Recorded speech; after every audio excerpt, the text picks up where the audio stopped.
여러분, 병원에 오시면 제가 늘 드리는 말씀이 있어요. 집에서 스스로 자가혈당 체크가 되지 않으면 당뇨 관리는 제자리 걸음이다.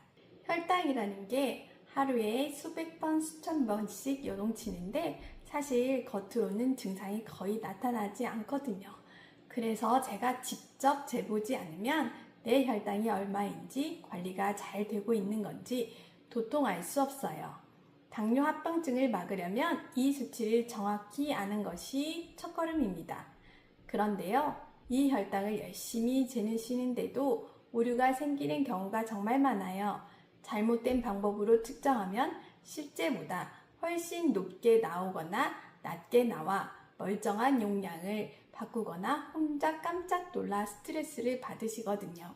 그래서 오늘 간호부장 박 부장님 자가혈당 측정할 때 가장 많이 하는 치명적인 실수 그리고 하나부터 10까지 절대 실패하지 않는 올바른 측정법을 싹 정리해 드릴게요. 자, 혈당을 재기 전 가장 먼저 준비해야 할 1순위 뭘까요? 네, 바로 손 깨끗이 씻기입니다.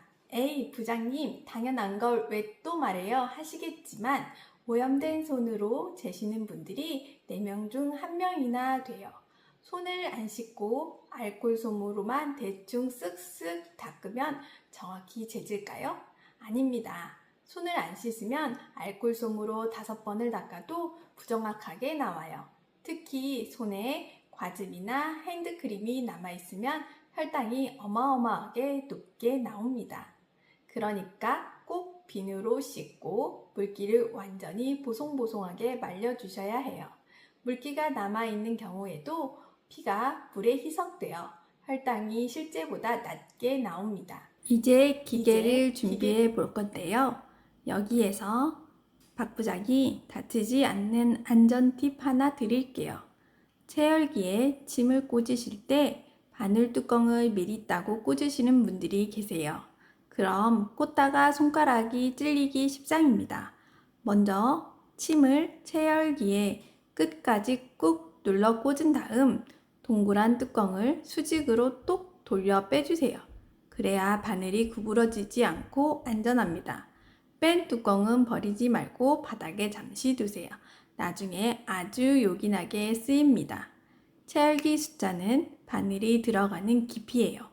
숫자가 높을수록 깊이 찔려서 피가 많이 나옵니다. 내 피부 두께에 맞게 3에서 4 정도 조절해 주시면 됩니다. 자, 이제 검사지를 준비해서 손가락을 찌를 시간입니다. 검사지 통에서 검사지를 꺼낼 때 극판이 있는 면이 기계 쪽으로 가도록 쏙 꽂아줍니다. 그럼 저절로 켜지면서 화면에 핏방울 표시가 깜빡거릴 거예요. 이때 주의할 점, 꽂아두고 너무 오랜 시간이 지나면 기계가 저절로 꺼져요. 만약 찌르기 전에 꺼졌다면 당황하지 말고 검사지를 뺐다가 다시 꽂으면 됩니다.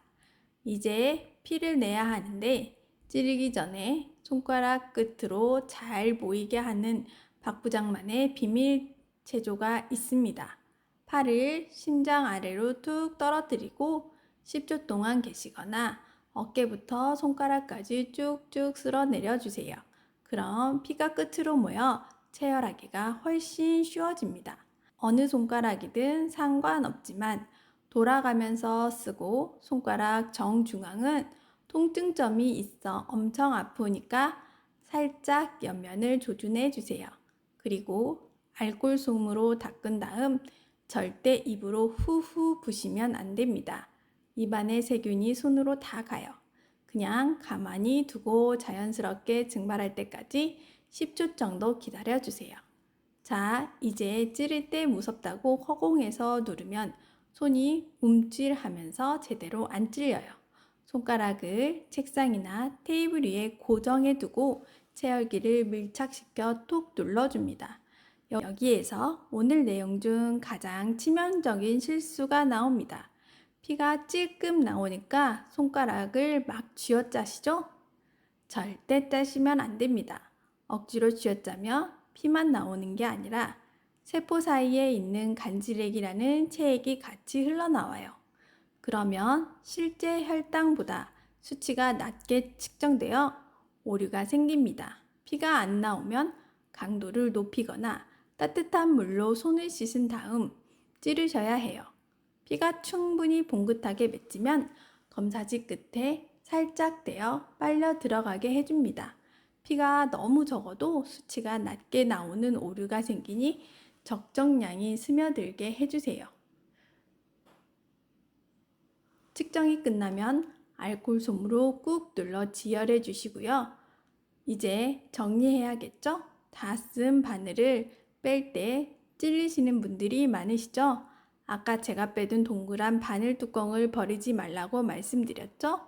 그 뚜껑을 바닥에 내려놓고 다 쓴 바늘을 위에 꾹 눌러 바늘 끝을 꽂아줍니다. 그리고 체열기 옆면에 보면 회색 버튼이나 레버가 있을 거예요.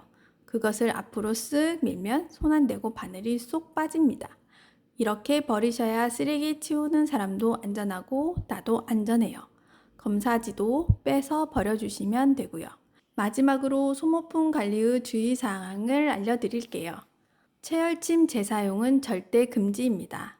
나 혼자 쓰는 건데 어때 하고 며칠씩 쓰면 바늘 끝이 뭉툭해져 찌를 때 엄청 아프고 굳은 살이 배겨요. 감염 위험도 크니 무조건 일회용입니다. 둘째, 검사지의 통에 적힌 유효기간은 안 열었을 때 기준이에요. 한번 뚜껑을 열었다면 유효기간이 남아있어도 3개월 이내에 다 쓰셔야 정확합니다. 꺼내자마자 뚜껑을 꽉 닫는 것도 잊지 마시고요. 셋째, 잴 때마다 수치가 달라져도 스트레스 받지 마세요. 집에서 재는 혈당기는 약 15% 정도의 오차 범위를 인정합니다. 조금씩 다르게 나오는 건 정상이에요. 내 기계가 정확한지 보려면 1년에 한 번 병원에서 피검사 하시러 오실 때 기계를 가지고 오세요. 체열실에서 피를 뽑은 직후 손가락을 찔러서 병원 수치랑 집 기계 수치를 비교해 보면 정확도를 딱 알 수 있습니다. 지금까지 올바른 자가 측정법에 대해 쭉 알아봤는데요. 사실 매일 손가락을 몇 번씩 찌르는 게 참 보통 일이 아니에요. 찔러도 아픈 건 적응이 안 된다고 속상해 하시는 마음 저도 참 너무 잘 압니다. 그래서 오늘 마지막으로 박 부장이 꿀팁 하나 더 제안 드리려고 해요. 요즘 손가락 찌르지 않고 피부에 센서를 붙여 실시간으로 혈당을 확인하는 연속 혈당 측정기도 많이 쓰시잖아요. 사실 저 같은 당뇨 전 단계라면 이 연속 혈당기가 관리에 큰 도움이 됩니다. 저도 당뇨 전 단계라서 평소에 혈당 관리에 신경을 꽤 쓰는데요. 그래서 저 같은 경우 1년에 한 번 정도 연속 혈당기를 붙여서 사용해요. 내가 평소 먹는 음식을 먹을 때 혹은 운동을 했을 때 혈당의 변화가 어떻게 일어나는지 연속적으로 체크해 볼 수 있거든요.